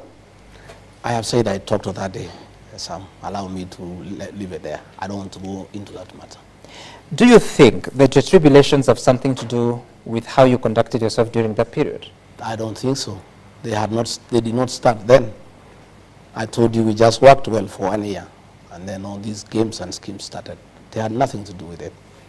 That was my own reading of the situation then, and I talked to the people of Kenya as an elected leader. When is the last time you attended a meeting of the National Security Council? Well, National Security Council meetings are top secret. I don't want us to... I don't want the details. I don't want us to go into the details. When is the last time you attended a meeting? I think earlier this month, I think so. Earlier this month. Was the NIS Director General in attendance? Of course it was. Have you patched up your differences? No, I don't want to go into the details of the National Security Council. That's a top security organ for this country. It is not about the National Security Council. I'm asking if you have patched up your relationship with him. Did I say we have personal differences? I was giving an opinion. An opinion? Yeah, on that day. But you said as a matter of fact. Yeah, that's what I'm saying. I won't record what I said. I made a public statement as an elected leader of what I thought of the situation. What responsibility should the administration of Kenya Kwanza take in regard to the lives that have been lost in those protests? Some I have said that matter, I addressed it comprehensively. Let it rest there. I'm actually not talking about the statement.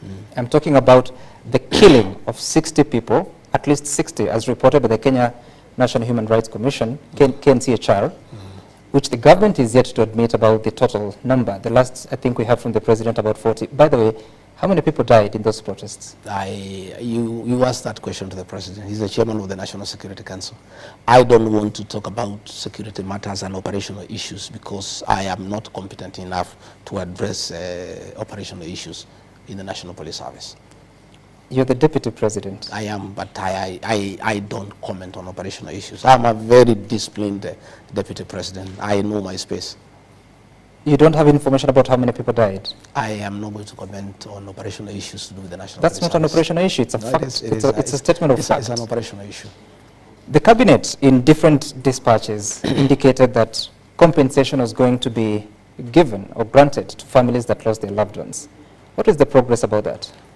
You would have to check with the minister who is responsible for the implementation of the cabinet decision. You see, once we have met in cabinet, every line minister takes the responsibility of implementing the cabinet decision. So I don't have the facts because I have not asked for that answer as to how far we have gone with the implementation. I would advise that you seek out the minister. How important is that matter to you? Very important. But you have no information. Yes, because I have not asked about it. Why? I have many things that I need to ask about every day. And when the time comes, we'll get a report.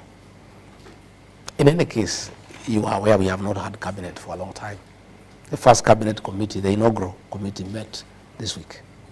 We have not had cabinet meetings for almost 2 months. I think so. So the last one was, I think, July. Yeah. Early July. I think so. Then cabinet was dismissed on July 11th. I think so. For almost 2 months, we have not had cabinet meetings. So what should we do? What should the country do? Because they're waiting for answers. There was a promise by the president. You follow up with the minister responsible for that particular docket. Because you see, once cabinet has met and made resolutions of cabinet, it is in cabinet upon the respective cabinet secretary to follow up and implement what the cabinet has decided. What are your thoughts?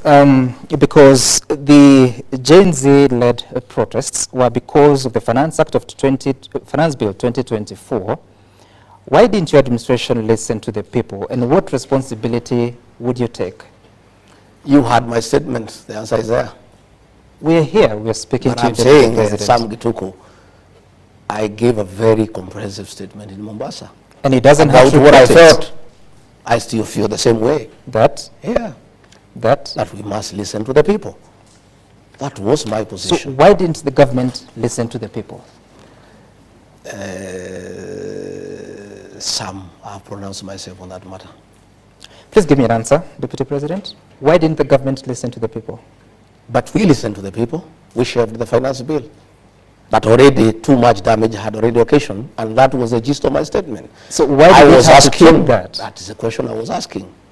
Do we have to wait for things to get to this magnitude for us to act? That's what I was asking then. Before that time, did you try to propose the voice of reason to those that... I always do. And And quite a number of people are uncomfortable with me for always speaking the truth and saying that we need to listen to the people.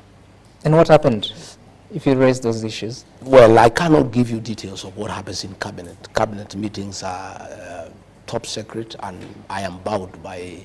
I'm not talking about cabinet meetings. No, those forums, my opinions, are given in cabinet. I cannot divulge to you what my opinions were, because I will be in breach of the oath of secrecy. You know, you told me that you're accountable to the people of Kenya, and if anyone has a problem with you, they should actually consult the people of Kenya if they're disappointed with you. But you're here, I'm asking you a question about your role in making sure that what happened on June 25th didn't happen, but you won't explain. But I have the explained to side of you, it. I was very clear, I pronounced myself on the matter, that we need to listen to the people more. What more do you want me to tell you? That is my stand. I'm That asking we must what happened that, continuously. who was not listening? That's what I'm asking. I have told you, Sam, I have said we need to listen to people all the time. And if you made that counsel to whoever, who is that didn't listen to you? Well, I don't want to apportion blame. I made my pronouncement that it is good as people's employees who we are, we must continuously listen to the employer, the people of Kenya. For the first time, people died at the entrance of Parliament. When that happened, you were the Deputy President of the Republic of Kenya. What responsibility do you take? I pronounced myself on the matter. Please give me an answer. No, but what answer do you want me to give you? I said what I thought about the matter. We are The not- answer is in my statement. And you're here. That was June No, but I'm 26th. saying the statement It is there. okay to repeat no, it. No, no, no. Why do you want me to repeat it? Because I'm asking you the have question. you have it in your archives. My answer to what happened is in my statement. Why don't you want to talk about this? But I said where the blame lies. The statement is there. Why do you want me to go into it? I said. I have not recanted that statement. I still stand by it. So go and look at the statement. Why don't you want to talk about this? I don't want to go into it. Because? Because I don't think it is necessary. Because my statement was very explicit. Over 60 families are still waiting But my statement was very for explicit. answers. I made myself No very action clear. has been taken against any police officer. Are you bothered by that? You know whom you need to ask that question. I'm asking Who the is supposed to take the President. action? Sorry? Who is supposed to take the action? You tell me. You know. Who? What are you saying? What do you want me to tell you? You know I'm the Deputy President. Exactly. You know who is supposed to take action against police officers.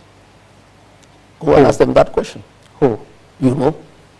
I wish you could tell me the answer. No, I'm not. Why do you want me to help you to do your research? I don't want you to help me, just respond. Kenyans, it's not about I am media. not going to tell Kenyans you. are watching. Kenya, you know, you tell the Kenyans, you know. Go and look for that person and ask that question. That is not my question. I am not in charge of that docket.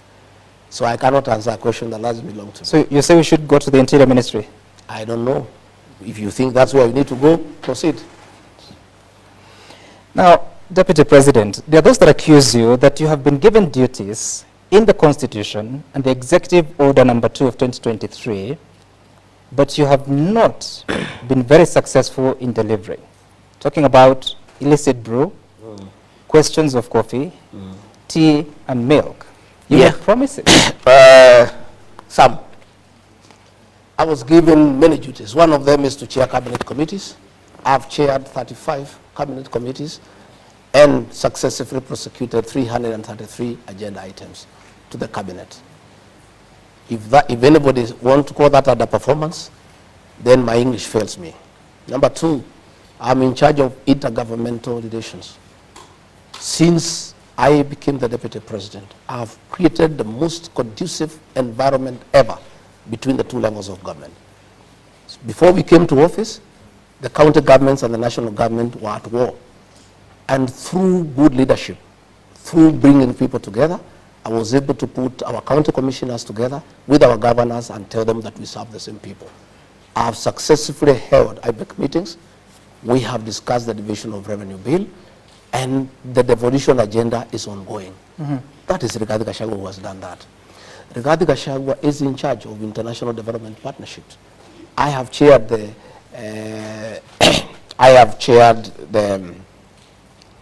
Development Partners Forum. I've held meetings with our development partners.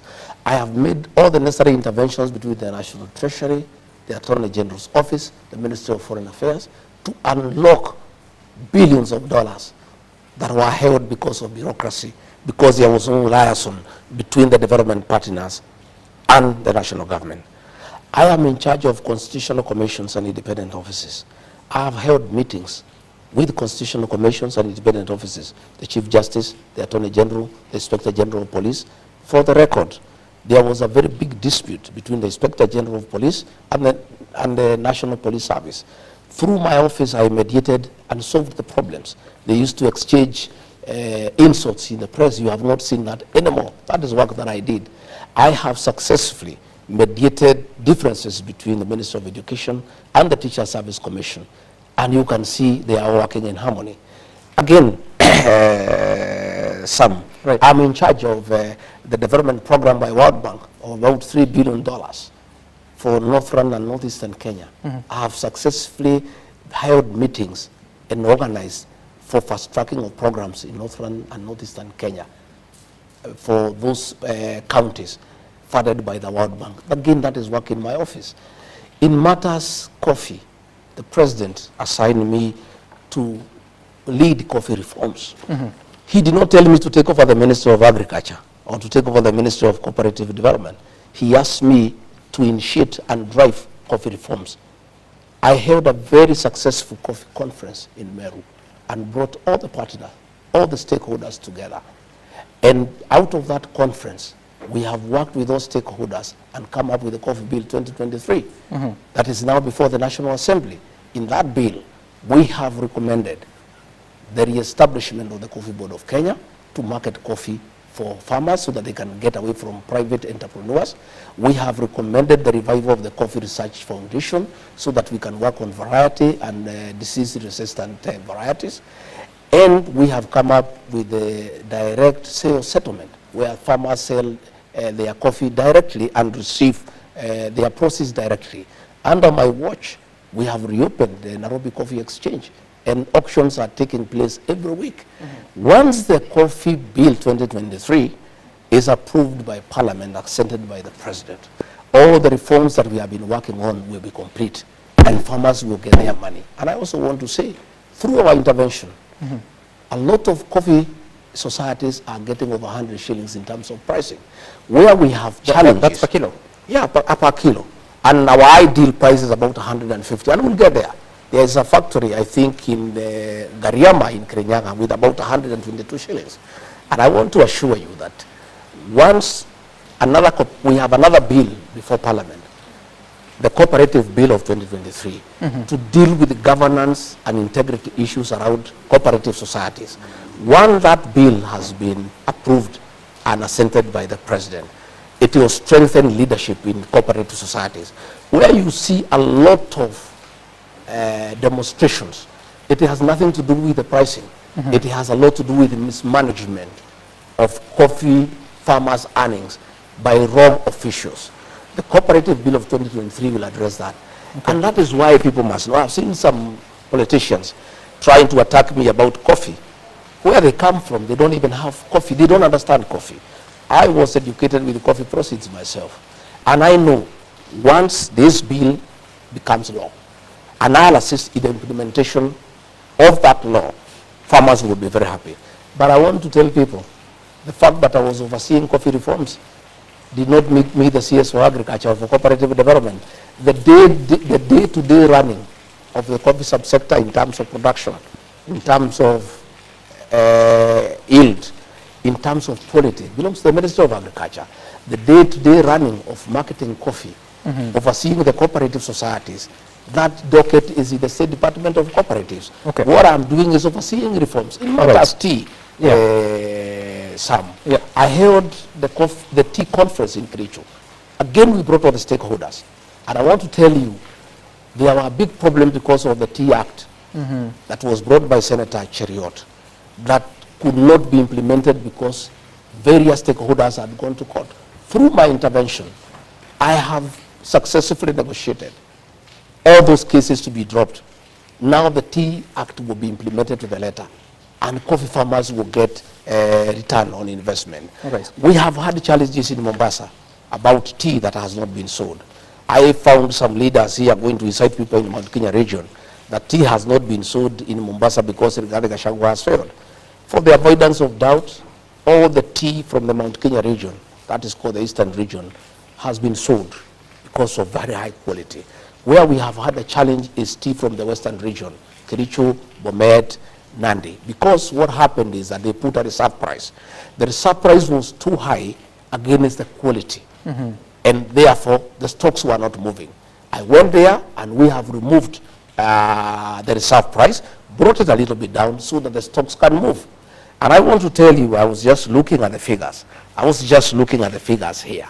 Out of the reforms that we have done in the tea sector, you know, the coffee, the tea bonus for this year, you know, if you look at a factory called Kaba, last year the bonus was 41 shillings. Today it is 50 this year.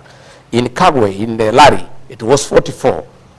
Now it is 44.25. In Theta it was 42, it is 50. In Gachagua it was 40, it is 46. I can say that we are having an increase in terms of bonus. Where we have challenges and you have seen many demonstrations, again those demonstrations are part of the reforms that we have made of educating the farmer. Right. It is where the tea directors have increased the cost of production. They are having too many travels, they are having too many allowances, so the cost of production is eating on the profit of the tea farmer. Again, because of these reforms that we have done in the tea sector, farmers are aware of what is happening. In matters alcoholic drinks, in terms of illicit alcohol and drugs, if there is one program the government of President William Ruto can boast about, is that program that the president asked me to spearhead. Our young people are dying because of illicit brews. And I held many meetings. I held a meeting in Nyeri, I held one in Nakuru, I held one in Chuka, I held one in Mombasa.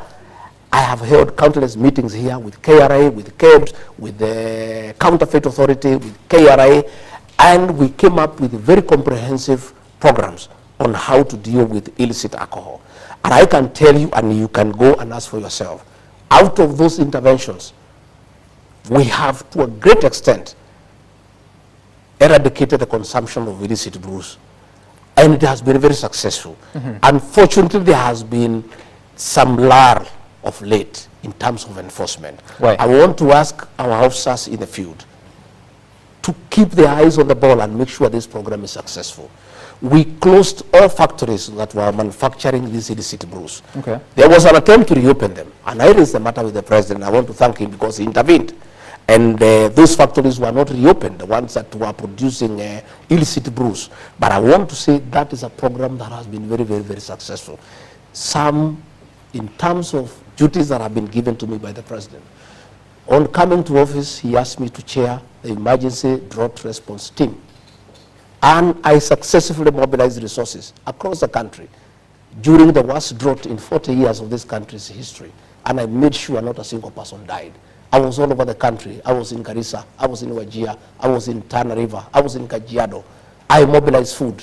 Again, at that capacity the president gave me, during the El Nino rains, again I was able to mobilize resources, our development partners, our county governments, our national government, and to make sure that no Kenyan died. Okay. And to make sure that people got support the way they are required. Right. So anybody, I would like somebody to ask me, out of the work that have been given by the president, the 8 or 9 functions or so, which one have I failed?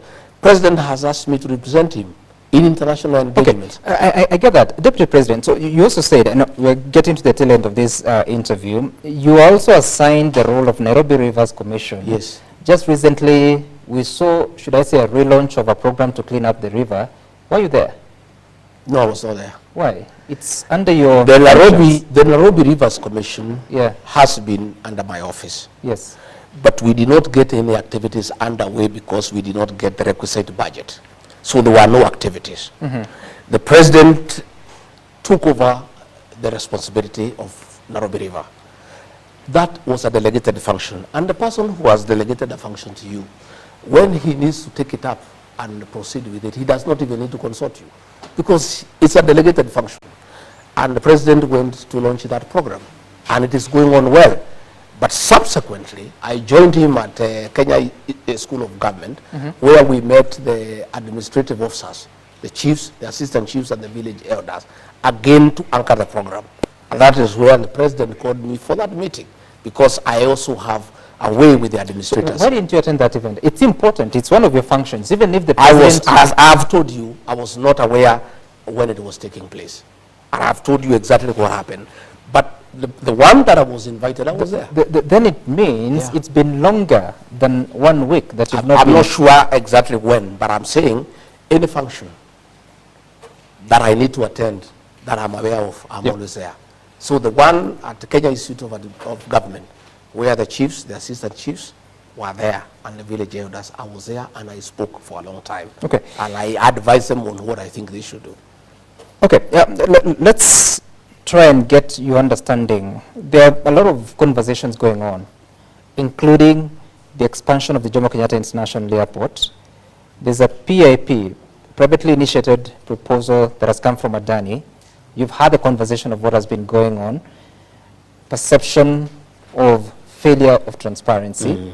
What are your thoughts about this? I've heard about. I am not private to the arrangement because it is not in my docket.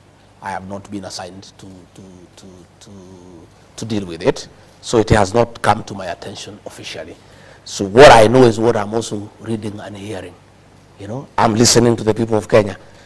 What I know is what I'm listening to the people, but I don't have the details. I will not be able to say exactly what the details are. Is it a good deal for the country? Is it a bad deal for the country? I don't have those details. I'm a very truthful person. If those details are put before me, I'll be able to apply my mind and give an opinion. As it is, I'm just listening like that. But Deputy President, you chair committees. And these committees, when Kipchumba Murkomen was the Transport Cabinet Secretary, you are still chairing those committees. You never heard of such? What the details were not brought before the committee. What was brought to the committee is that there is need to expand JKIA. And we said, go ahead and expand JKIA. But as to the details of the PIP, as to the level of investment, as to who do it, that has not been You've never heard of it? I have not been brought to a committee that I chair. So with the questions that Kenyans are asking, and you are the presidency, so what assurance do you give Kenyans? Well, what I can say is that the next time that I hold a cabinet committee, I'll ask the minister in charge of transport to give us a brief as a cabinet committee so that I'm also appraised, so that if I go to an interview like this one, I can be able to answer. As it is, I'm as green as you are. I have no details. What I know is that Kipchumba Murkomen came to the cabinet committee and asked for approval to start arrangements to expand JKI. Okay. And we approved. And we went to the cabinet, we approved. But as to the details, as to how it is being done, as to who is doing it, whether it's value for the money for the country, whether the thing is above board or not, I cannot comment about it because I am as green as you are. Okay. Well, I have to admit that we've been reading about it and reporting about it. But what are your thoughts about the contentious university funding model that has a lot of students raising questions about the funding, but also causing a lot of discomfort among parents? I am a great believer in listening to the people. People don't just complain without a reason. We came up with this financing model. It was brought by Minister Machogu before Cabinet Committee. It went to Cabinet. We looked at it and we agreed it's a good model. But Kenyans think differently. And at the end of it all, Sam, we must listen to the people, because all these things we do are for the benefit of the people. If the people we are trying to help feel so bad about something, you cannot insist on it. And that's why I'm happy that the president has appointed a committee to review, you know, and reconsider what people are saying. Again, we need to listen to the students, we need to listen to the parents, we need to listen to the vice chancellors, we need to listen to the lecturers. It's about the people. And I am in agreement 100% that where people raise issues, we have a responsibility as an administration to accord them a hearing, because we are not rulers. So we are leaders. Why is it that the listening is always after the fact? Well, some you do things that are well-intentioned. Sometimes you come up with a program and you mean well and you think you have done the right thing. And when it goes to the beneficiaries, they think differently. It does not mean that you had bad intentions. What it means is that nobody knows everything. The people of Kenya have every right to correct the government. If they think the government has not come up with a good model, we have a responsibility as an administration to listen to the people. And I think I want to, you know, applaud the president for agreeing that we need a committee to listen to what people are saying, and we take their views, and probably and hopefully they'll help us to make a more informed decision. Do you find anything wrong with that? Because if you look at the committees that have been formed, in total more than 100 people, yet the cabinet has 22 cabinet secretaries, if you, to include yourself and the president and the attorney general and the secretary to the cabinet, that's 26 people. Now the committees are more than those, yet you're the policy making organ, you make decisions or you endorse decisions that eventually go afoul against the people, and they have now to use taxpayers' money to correct those mistakes. What's going on? Well, mistakes have happened. We have to correct them some. If the decision we made as cabinet has not gotten favor with the people of Kenya, the same cabinet cannot review that decision. I think what the president has done is the right thing. Give some other minds the benefit to interrogate what the cabinet did against what the people of Kenya are saying, and advise the government on the best way of going about it. Now, we understand the president is leaving the country tonight. Are you aware?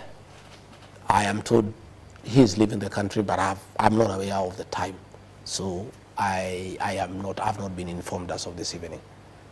Has he briefed you? No, I have not talked to him today. But he's leaving. Well, he'll talk to me in his own You're time. his senior-most assistant, principal assistant. Yes. And you do not know. As the time he's leaving, I'm not aware. Did he tell you he's leaving? I have not talked to him today. You don't know? He has not officially, rather communicated to you No, that he has he's not leaving. communicated to me officially. For how long can you continue with this? Well, as long as it depends on the boss. Your family is devastated. You said your words. You feel you're being mistreated. You said. Yes. You think the president needs to call the people around him to Yes, order. of course, absolutely. Would you resign? No, never. Why? I've been given a job by the people of Kenya. This job has its own hindrances and challenges. It's part of the job process. And when I took this job, I knew it's not easy. Only I didn't know it will be that soon. I thought probably we'll have a good time in the first 5 years, and if there are challenges, maybe later. It's only that it has come sooner than we anticipated. And we had been given a commitment that this will not come. But now that it has come, we live with it. Okay. We'll just work. As we close, the governor of Nairobi feels that for you to say you're introducing him to the people is wrong, because the same people had voted for him as senator. What is introducing him to the people? Well, you should ask him why he called me to go with him to the people. Because he needed them. And he asked me to go with him. I did not invite myself to the campaign meeting. If I had no value, he would not have asked me to go with him. There are those that are asking that if the Deputy President of the Republic is championing for the issues of Mount Kenya, who is supposed to champion for issues of other regions? Should they get their own Deputy President? The Deputy President of the Republic of Kenya had a meeting here discussing matters to do with Northern Kenya and Northeastern Kenya for a full day. That is not Mount Kenya. The Deputy President of the Republic of Kenya was in Mombasa at the agricultural show. That is not part of Mount Kenya. The Deputy President of the Republic of Kenya has been to Kajiado to work on agriculture. That is not part of Mount Kenya. How many meetings have you held in the Northeastern? I have been to Northeastern more than 5 times. Championing the issues of Northeastern? Yeah, drought. Going there to make interventions. Going there on matters of security. The cabinet committees have held here 35. Those members who attend that committee, we don't discuss Mount Kenya issues. We discuss the issues of Kenya. Those 333 agenda items are not about Mount Kenya. They are about the Republic of Kenya. I do the job for the Kenyan nation. I assist the president to run the country. And I preoccupy myself with issues for the whole country. Yes, but I come from somewhere. And where I come from, where they have issues that they want articulated in high levels of government, they ask me to do it, and I always do it, and I'll continue doing it. You assist the president deliver on his mandate, but he doesn't tell you what he's doing, including tonight. You don't know what time he's traveling. But what is important are the duties that he has given me to do, and I'm doing them. Okay, all right. Now, Deputy President, last year you promised, alongside the president, that you're going to do something called austerity measures. You're going to cut on travel budget.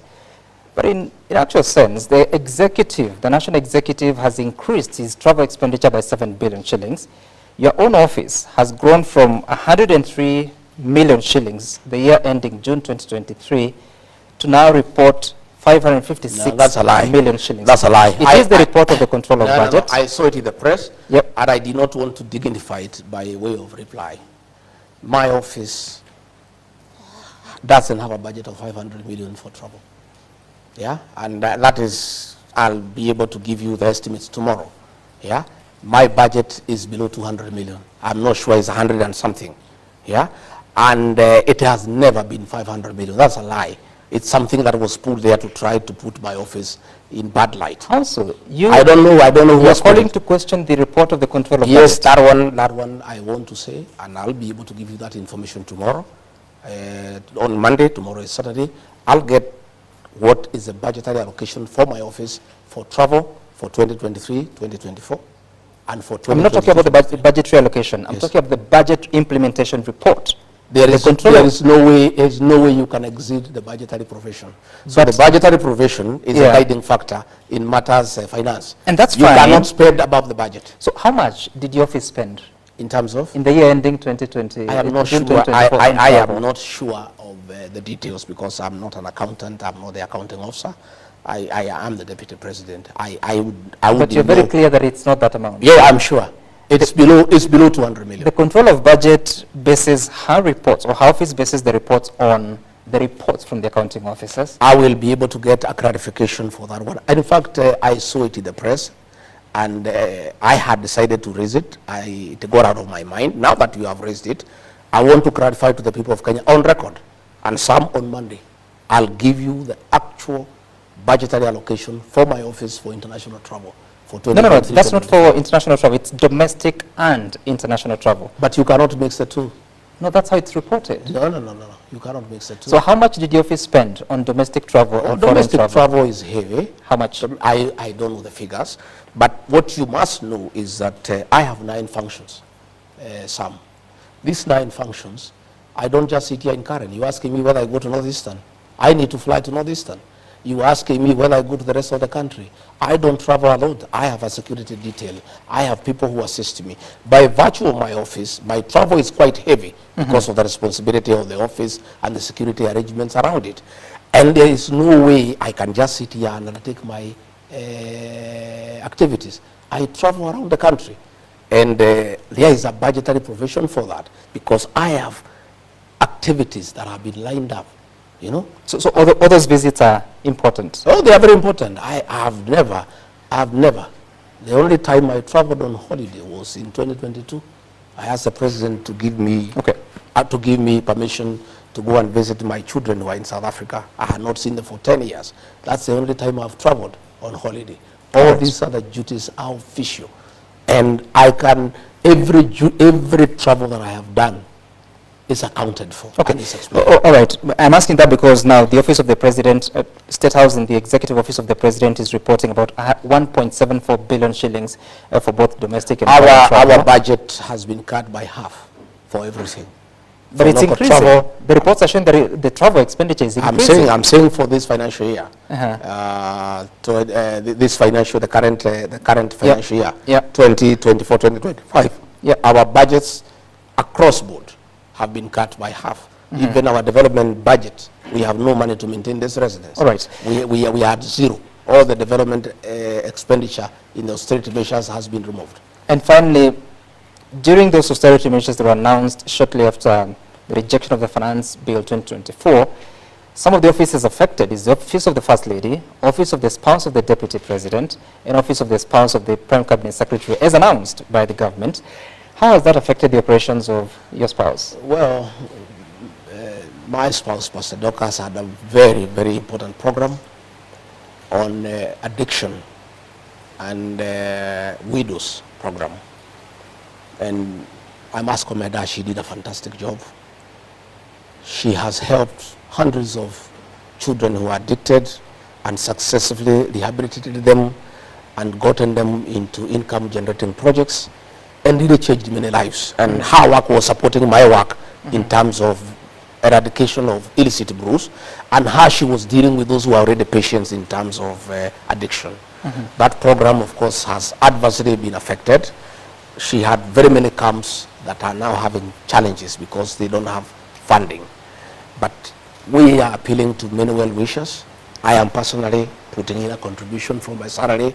We have many well-wishers who are supporting her, and shortly we'll be having a major funds drive to ask the people of Kenya to support that program because she cannot send those children away. Those are children who need help. Those are children who are sick. And the fact that the government cannot fund that program anymore does not mean that those children will be left unattended. Was that decision a good one to cut? In my view, I don't think it was the right decision, but that decision was made and we accepted it. Did you speak to the we president cannot argue with it. But I can tell you the program my spouse was doing has the support of very many Kenyans. She has assisted many children who would have been destroyed, who would have died, and given them a second chance. She had opportunities to go even for weddings for people who are previously addicted, have abandoned alcohol, and have found somebody to marry. It's such a successful program. It's unfortunate that in all these measures, the budget for our office was scrapped, but we are not complaining.